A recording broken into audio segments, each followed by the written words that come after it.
अस्सलाम वालेकुम guys, welcome to my YouTube channel #हिट्स। बेसिकली आज मैं हूं एक्सेल के ऊपर और आज मैं आपको बताऊंगा कि हम इफ़ एरर का फार्मूला किस तरह से यूज़ करते हैं एक्सेल के ऊपर। सबसे पहले मैं थोड़ा सा ओवरव्यू आपको दे देता हूं।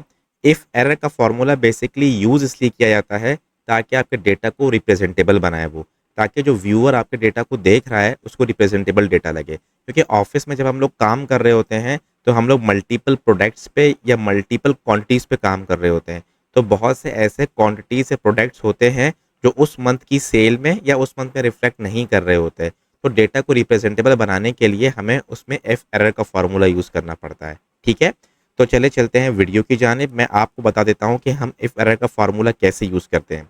सबसे पहले देखिए हमारे पास यहाँ पे है शीट 1 और शीट 2। सबसे पहले हम शीट्स को समझ लेते हैं। यहाँ पे हमारे पास कोड्स गिवन है, प्रोडक्ट के नेम्स गिवन है, क्वांटिटी गिवन है और यहाँ पे सेल्स गिवन है। ठीक है, सेकंड शीट में हमारे पास क्वांटिटी का कॉलम कंप्लीटली फिल्ड है, सेल्स का कॉलम कंप्लीटली फिल्ड है। अब यही सेम डेटा हमें चाहिए शीट 1 के ऊपर। आप देखें जो शीट 1 के ऊपर है यहाँ पे एक प्रोडक्ट जो है प्रोडक्ट नंबर 7 जो आ रही है वो आ रही है 230 RR, जबकि शीट 2 पे प्रोडक्ट OO यूज़ हो रही है। इसका मतलब सिंपली ये है कि शीट 1 पे जो प्रोडक्ट हम लोग यूज़ कर रहे हैं और जो प्रोडक्ट शीट 2 के ऊपर है वो कम्प्लीटली डिफरेंट है। शीट 1 में ओहो के नाम से कोई प्रोडक्ट है ही नहीं अगर आप चेक करें तो। ठीक है, तो मैं आपको इफ एरर का फार्मूला बताऊंगा कि हम वी लुकअप के साथ कैसे लगाते हैं उसको। Is equals to V lookup. ठीक है, हमने यहाँ से कोड ले लिया, कॉमा लगा लिया, शीट 2 पे आ गए, हमने यहाँ पे सिलेक्ट कर लिया 3 क्योंकि क्वांटिटी 3 पर है, इंटर कर दिया, 22 आ गया। यहाँ पे मैंने इसको ड्रैग कर दिया। अब देखिए जब मैंने इसको ड्रैग किया ना तो यहाँ पे ये बोल रहा है मुझे नॉट अवेलेबल। इसका मतलब ये है कि इसने जो शीट 2 से रीड किया है लुकअप के फॉर्मूले ने वहाँ पे RR अवेलेबल ही नहीं है। अब ये डेटा अगर आप किसी के फ्रंट पे लेके जाएंगे या किसी के पास लेके जाएंगे तो वो सबसे पहले डेटा को देखेगा या रीड करने की कोशिश करेगा तो उसको डेटा थोड़ा सा अजीब सा लगेगा। ये एक अनस्ट्रक्चर्ड डेटा फॉर्म कहलाता है।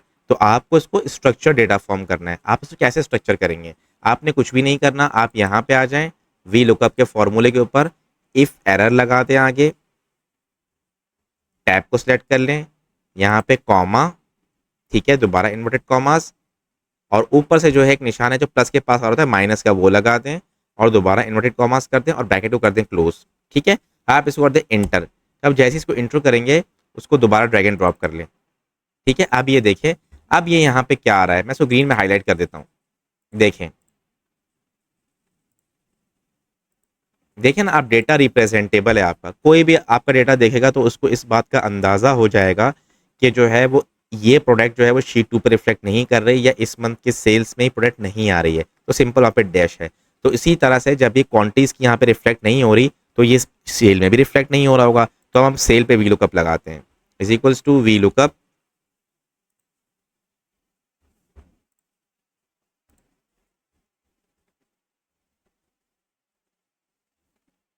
मैंने इसको वी लुकअप का फॉर्मूला लगा दिया है। इसने कंप्लीट चीज़ें रीड कर दी। दोबारा यहाँ पे NA कर रहा है, दोबारा आपने जाना है, कुछ नहीं करना है आपने। यहाँ पे आपने लिखना है एफ एरर कॉमा, दोबारा इन्वर्टेड कॉमास, डैश के साइन डाल दें, इन्वर्टेड कॉमास और ब्रैकेट को कर दें क्लोज, इंटर कर दें। दोबारा ड्रैग आप करेंगे, देखें फॉर्मूला NA के ऊपर अप्लाई हो जाएगा, देखिएगा। ठीक है, मैं इसको भी हाईलाइट कर देता हूँ ताकि थोड़ा सा डिफरेंट नज़र आई है। ठीक है, अब आप देख सकते हैं कि इसका मतलब है कि शीट 1 में 6 प्रोडक्ट्स तो रिफ्लेक्ट कर रही हैं और उनके सामने डेटा रिफ्लेक्ट कर रहा है, लेकिन 7th प्रोडक्ट हमारे पास ऐसी है जो रिफ्लेक्ट नहीं कर रही है। तो इसके सामने सिंपली आपने इफ एरर का फार्मूला लगा दिया।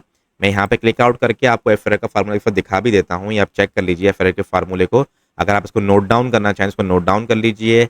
इफ एरर लगता है, ब्रैकेट ओपन है, वी लुकअप है, फिर ब्रैकेट ओपन है, सेल्स का रेफरेंस है आपके, फिर आपने शीट 2 का रेफरेंस दे दिया, उसने डेटा को पूरा रीड कर लिया, फिर जो डेटा अवेलेबल आपने कहा नहीं है उसके सामने आप डैश लगा दे। इस तरह से वी लुकअप का फॉर्मूला इफ एरर के साथ वर्कआउट करता है। ठीक है गाइस, इस वक्त के लिए इतना ही। अपना बहुत ख्याल रखिएगा। अल्लाह हाफिज।